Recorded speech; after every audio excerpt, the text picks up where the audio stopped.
Yeah, I love what you said about you can't really engage someone who hasn't been to these places. So I love that. And that's what brought me to this work, is my inner hell realms.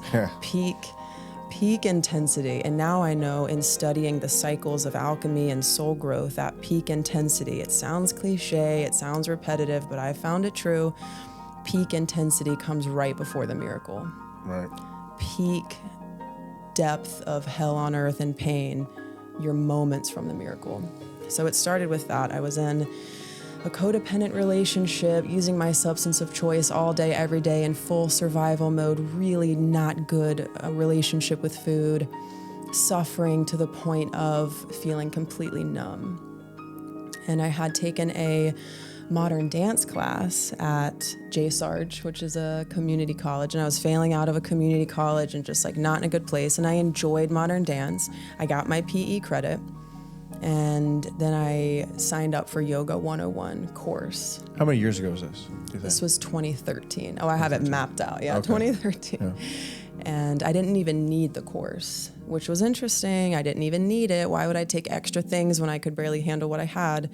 So I took a semester-long yoga course, not even just a 60-minute class, a course where you're diving into the philosophy and the teachings behind the teachings. Yeah.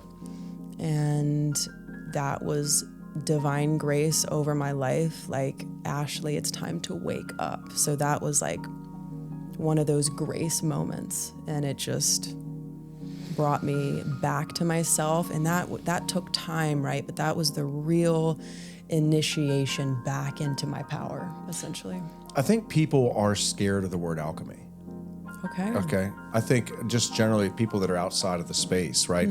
Because even when I was starting to go through my work and not even understanding what trauma was, you know, like there's a whole like dropping into understanding this stuff. I remember the people I was talking to, and this would have been, you know, 4 to 5 years ago now. You know, I was like, I don't know what you mean by trauma. What are you talking about? And they looked at me like I was, you know, a hydra with 8 heads. Like, how is it possible you don't know what trauma is? It's like everywhere, everyone's talking about it. And it wasn't until those first stages that at any point in time it started popping up in my sphere, you know.